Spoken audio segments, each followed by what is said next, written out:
Vishal Agarwal and CMD Manish Agarwal, who's the CFO and director.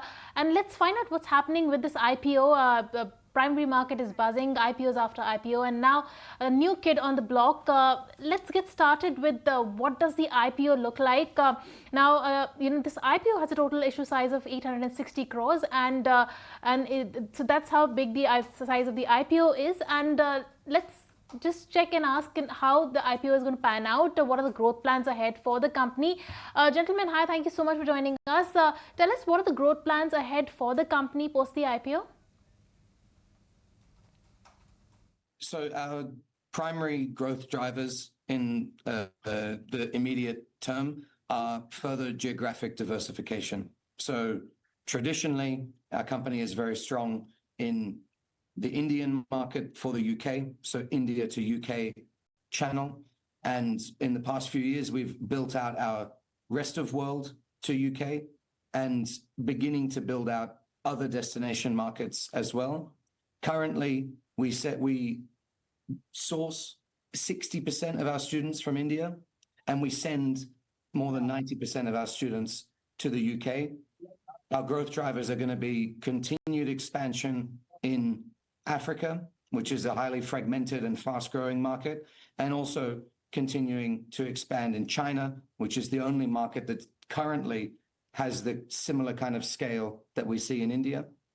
On the destination country side, we've made a move into the US market and excited to expand there as well. So the business model in this geographic expansion remains the same. That gives us great operating leverage, but we're just plugging more destination countries and more source markets onto the platform.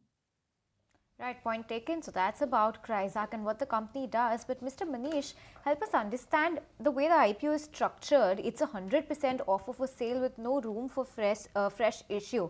Help us understand why the company isn't raising any new capital from this listing. There's no external shareholders in the company. Everything is family owned. The company currently is sitting with a cash equivalent of more than 300 CR. So we don't need fresh capital in the company to expand or do any other activities.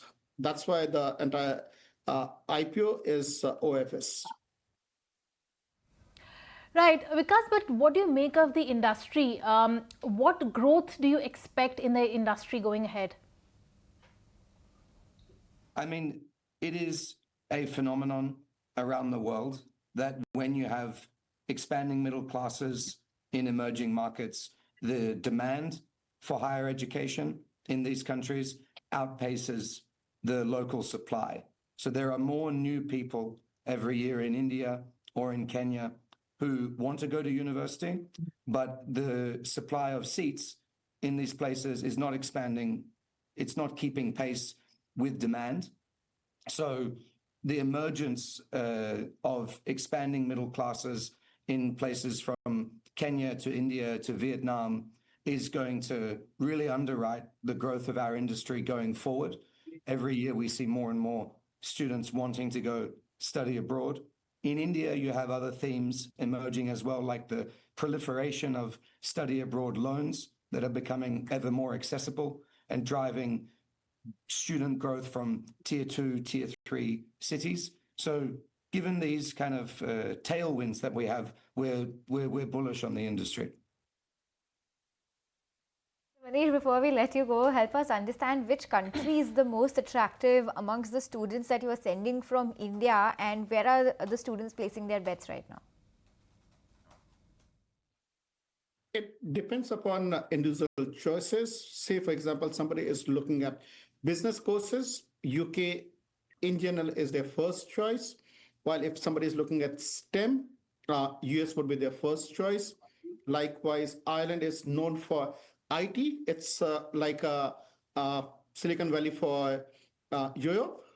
So each student has their own choices why they pick a particular destination. We as a platform tries to get as many destinations choices for the student, as the same time as many courses, so that it becomes a one-time one-point solution for them to choose where they want to go. All right, thank you, gentlemen, so much for taking the time out and joining us and telling us about your company and the IPO ahead.